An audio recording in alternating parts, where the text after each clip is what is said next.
যে আমি 5 লক্ষ টাকা ইনকাম করেছি, ভলান্টিয়ার হিসেবে কাজ করেছি, সেই অভিজ্ঞতা আমাকে কিন্তু কাজ খুঁজতে হয়নি। এবং গাভী পালন একটা দিয়ে শুরু করি, গাভী একটা, এর বছর একটা, তারপর আমার একটা পুকুর ছিল, সেটা আমি মাছ চাষ করি।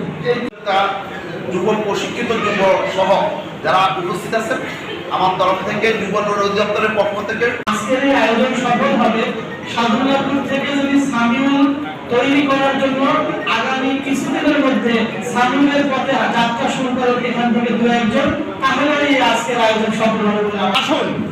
তিনি চান এই আত্মকর্মসংস্থান মুখী একটা ক্ষুধা দারিদ্র মুক্ত দুর্নীতি মুক্ত বাংলাদেশ, বৈষম্যহীন বাংলাদেশ।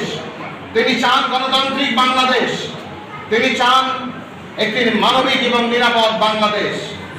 আসুন, দল মত নির্বিশেষে আমরা সবাই তাকে সহযোগিতা করার মধ্য দিয়ে সারা বাংলাদেশ এবং আমার অবহেলিত অনুন্নত পশ্চাৎপদ সাদুল্লাপুর এলাকার মানুষের ভাগ্যের পরিবর্তনের কাতারে সামিল হয়ে যা হচ্ছে ট্রেনিং নাই, তেমন কোনো শিক্ষা নাই এবং চাকরি নেই।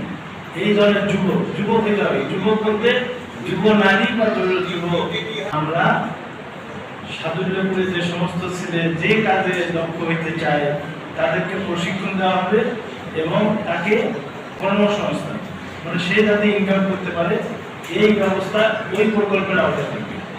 যারা বাস্তবায়ন করবে, যেমন ব্রাক যদি কমপক্ষে 60% লোকের সারা জীবনের ইনকামের ব্যবস্থা না করতে পারে, ওকে কিন্তু আমরা বিল দেবো। তাহলে বুঝতেছেন যে এটা কত একটা গুরুত্বপূর্ণ প্রকল্প।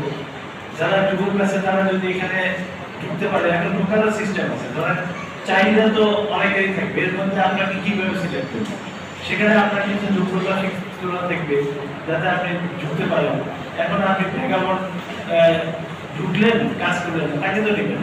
মানে যার একাগ্রতা থাকবে এবং সে থেকে নিজের জীবনকে বেছে নিতে পারবে, এই ধরনের যুবকরা এর মধ্যে আসবে।